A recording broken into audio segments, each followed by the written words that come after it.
हिंदू धर्म में एकादशी व्रत का विशेष महत्व होता है।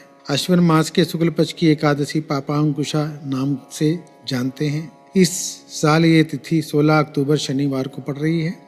धार्मिक मान्यताओं के अनुसार पाप रूपी हाथी को व्रत के पुण्य रूपी अंकुश से भेदने के कारण इस तिथि का नाम पापांकुशा एकादशी पड़ गया है। इस दिन मौन रहकर भगवान विष्णु की आराधना करने से शुभ फलों की प्राप्ति होती है। मान्यता है कि इस दिन भगवान विष्णु की विधिवत पूजा अर्चना करने वाले भक्तों की मनोकामना पूरी होती है। इस व्रत से एक दिन पहले दशमी के दिन गेहूं, उड़द, मूंग, चना, जौ, चावल, मसूर का त्याग कर देना चाहिए, उसका सेवन नहीं करना चाहिए। इस व्रत के प्रभाव से व्रतधारी वैकुंठ धाम को प्राप्त करता है। एकादशी तिथि 15 अक्टूबर को शाम 6:05 से प्रारंभ हो जाएगी, जो कि शनिवार 16 अक्टूबर की शाम 5:37 तक रहेगी। व्रत का पारण 17 अक्टूबर रविवार को किया जाएगा। व्रत पारण का मुहूर्त 17 अक्टूबर को 6:28 से शुरू होकर 8:45 तक रहेगा। पापांकुशा एकादशी व्रत को बेहद खास माना जाता है। मान्यता है कि इस पुण्य व्रत का पालन करने से यमलोक में यातनाएं नहीं सहनी पड़ती। इस व्रत के प्रभाव से मनुष्य अपने जीवन में किए गए समस्त पापों से एक बार में ही मुक्ति पा सकता है। एकादशी पूजा विधि इस प्रकार है।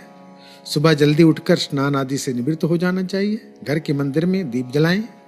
भगवान विष्णु का गंगा जल से स्नान करें। भगवान विष्णु को फूल तुलसी दल अर्पित करें। अगर संभव हो तो इस दिन व्रत भी रखें। भगवान की आरती करें। भगवान को भोग लगाएं। इस बात का विशेष ध्यान रखें कि भगवान को सिर्फ सात्विक चीजों का भोग लगाया जाता है। भगवान विष्णु के भोग में तुलसी को जरूर शामिल करें। ऐसा माना जाता है कि बिना तुलसी के भगवान विष्णु भोग ग्रहण ही नहीं करते। इस पावन दिन भगवान विष्णु के साथ माता लक्ष्मी की भी पूजा करें। इस दिन भगवान का अधिक से अधिक ध्यान करें। कथा इस प्रकार से है। युधिष्ठिर बोले, भगवान अश्विन मास की शुक्ल पक्ष की एकादशी का नाम क्या है तथा उस व्रत के पढ़ने से कौन कौन से फल मिलते हैं, ये सब कृपा पूर्वक बताइए। उस पर श्री कृष्ण भगवान बोले, हे राजन, अश्विन मास की शुक्ल पक्ष की एकादशी का नाम पाशांकुशा है। इसके व्रत करने से समस्त पाप नष्ट हो जाते हैं और व्रत करने वाला अच्छे पुण्य का भागी बनता है। इस एकादशी के दिन मनवांछित फल की प्राप्ति के लिए श्री विष्णु भगवान की पूजा करनी चाहिए। इस पूजन के द्वारा मनुष्य को स्वर्ग लोक की प्राप्ति होती है। जो मनुष्य कठिन तपस्याओं के द्वारा फल प्राप्ति करते हैं, वो फल इस एकादशी के दिन क्षीर सागर में शेष नाग पर शयन करने वाले विष्णु भगवान को नमस्कार कर देने से मिल जाता है और मनुष्य को यम के दुख नहीं भोगने पड़ते। जो विष्णु भक्त शिव जी की निंदा करते हैं अथवा जो शिव भक्त विष्णु भगवान की निंदा करते हैं, वे दोनों ही नरक को जाते हैं।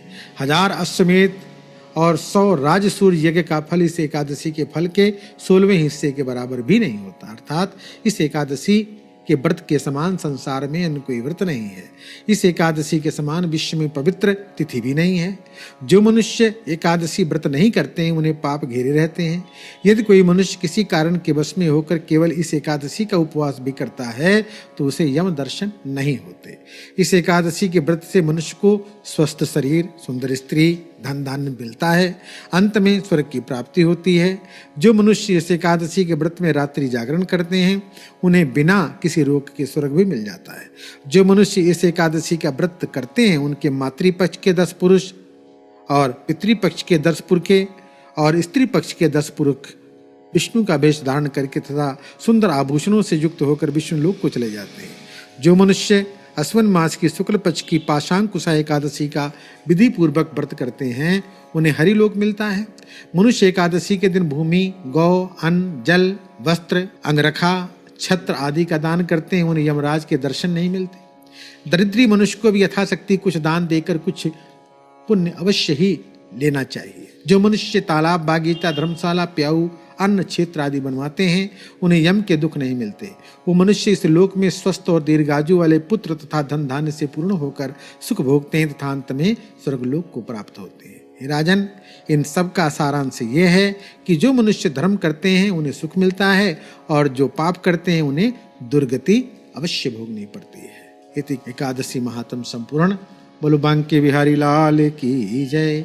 ओम शांति ही शांति ही शांति ही। ओम।